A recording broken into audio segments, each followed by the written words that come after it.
Hello friends, welcome to today's video. My name is Erin. I am 46 and we are going to be reviewing a skin product for mature skin.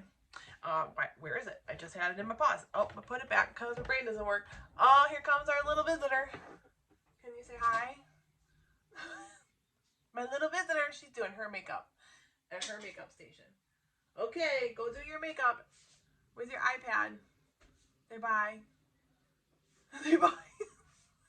She was supposed to be napping. But I still want to see this video up today because I have other things that I'm planning that if you are an old-timey follower, you know that I used to host this show with my best friend, Krista, and she doesn't know this yet, but I'm doing her hair next week in my studio, so I'm going to film that. So you're going to get some Krista time for those who have been asking. She isn't dead. She works a full-time job doing something else. She's busy. She's got a life, you know, all the things. Anyways, let's get into this. It is the L'Oreal Age Perfect Balm. Hi, babe. She's just going to be back there with her cute little face. Don't look at her hair.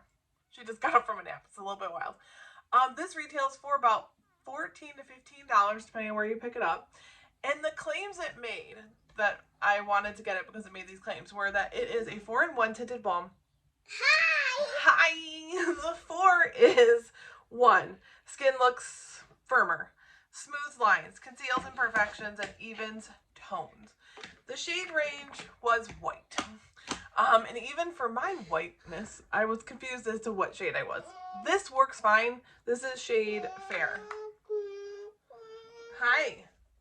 Oh, she would like me to spritz her beauty sponge. We're fancy. Okay, go to your room and do it.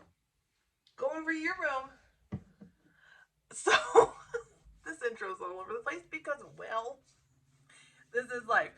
So if you would like to see the application of this product and my thoughts about it, keep watching, click like, subscribe, follow me on Instagram at the Erin Alexis Show. Is that my name? I think it is. And then on TikTok, I am at Erin Alexis 76. I'm more active over there. If you want short little funny videos or makeup reviews or whatnot, head over there. What else do I need to say about this? Keep watching for the demo. Bye. Alright, like I said, there's a guest here today watching a movie. I mean, she's not a guest, she lives here. My 2-year-old was supposed to be napping, but she woke up, so here we are, and I'm already prepped to film this, so we're doing it. Alright, so I'm just going to apply this foundation the way that I have been doing it for the last 2 weeks, which is a little bit different for me than my usual application. I usually just use a sponge. Sometimes I wet it. Most of the time, I just use a dry sponge to apply my foundations after I've obviously already prepped my skin with my skincare. So what I've been doing is just taking a flat kabuki brush. This happens to be the Sigma F80, the OG. Going in, this product does not require you to like scoop or whatever. I just kind of dab it in, apply it just to get it on my face, and then I'll show you how I go over it with my sponge. So as you can see, it looks like when you put it on like, oh crap. But really it blends out pretty sheer. It doesn't have a ton of coverage. So I just get it on there, get it in all the places. And the reason why I found that it looks better for me is just that I think my texture, I was going to say because I'm old, but this is geared towards a more mature skin. But that being said, aside from being old, I am also textured. Always happen. It's always been like my biggest issue with foundation is how does it look on my textured skin. So I get it on as like blended in as I can. Again, I am just using natural light. I don't have any lights on in here besides obviously the overhead light. Is anybody else's children obsessed with Encanto? I mean, there are worse things. All right, so that is it blended in with the brush. I'm going to scoot you in a little bit.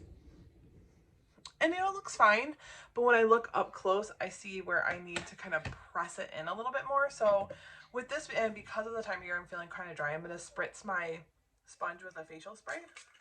Just a little extra comfort moisture. then I just go over it. It helps just make it sink into the skin a little bit more. And this might just be a me problem. I haven't really seen anyone else like having this issue. And there are a lot of more mature creators on TikTok that like this foundation, which is why I gave it a go. So after I do this, I then inspect, like, do I need any like additional product? And for me, like, it's always here. So what I've been doing is just taking my finger and dabbing that in a little bit and kind of covering any of that redness that still peeks through.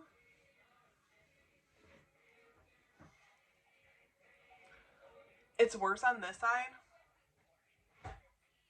And for some reason I'm super red right here today, so just take a little bit there too. Oh, I'm kind of like bumpy too. Nobody knows. I get random hives. Alright. So, before I do anything else to my face, we're just going to talk about this product. Then I'm going to like finish my makeup, and you'll see that obviously when I pop in the intro by magic. I just wanted to give you guys the actual real application. So let's scoot in so we can discuss. It looks pretty. Like, I can't deny that right now. It looks pretty. It's glowy. You know, it's exactly what it is. It's not full coverage. It's not giving you like flawless filter, like high coverage foundation. You know, it's doing what it says. It's infused with a priming serum.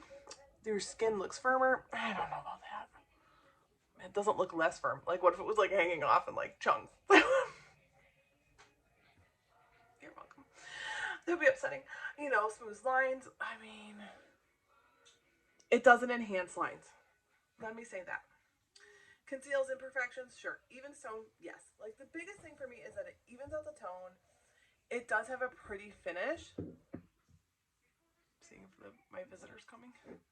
That sounds very weird. Oh my god, birds of prey are flying out. Outside by my window.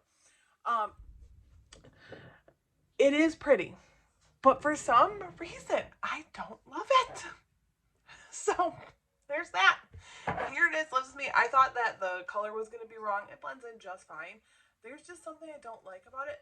While it looks glowy and hydrating, it dries down, touchable, not too sticky, which I like, but it does, I guess, end up feeling kind of dry on me. And I mean, my skin is hydrated. It is prepped. Like, I am pretty religious with my skincare routine. I am 46, so I mean, I don't have a lot of wrinkles and whatnot, but when I'm looking at it right now, I'm like, oh, it looks pretty good. But I don't know, there's something about it that I just don't love. Do I hate it? No. Will I continue to use it? Probably just on days like today where I'm just not leaving my house. It's kind of like a sloth day. But I still like to look a certain way, you know. So take that for what it's worth. Decide if you want to spend your money on it or not. But for me, I won't repurchase. But I don't hate it. So if that makes sense. And I do really believe that L'Oreal has really great, like, products in this line. I mean, I love, if you know, I have another video. I love the Age Perfect Radiant, it's got the longest name in America, Radiant Serum Foundation. Like, this, and this has sunscreen, so I'm gonna pick this over this. Is it a fuller coverage? Yes, but not to the point of where I'm like, oh my god, this is super full coverage and this is nothing. No, they're not that different to me. And then we've also got, last year they released the Nude Town True Match Nude. I absolutely love this. I would choose this over this. And I have seen people comparing these two. To me, I like this one way better. So, just my opinion. If you value that, then don't spend your $15 on this one. Spend it on one of these. Or, honestly, spend your $5 and $4.99 on the Wet n Wild Tinted Hydrator. I would pick this over that any day. Alright, friends. Well, thank you for allowing the soundtracks. I'm probably going to get flagged if anybody looks at this. There's nothing playing in the background. Okay, gotta go back.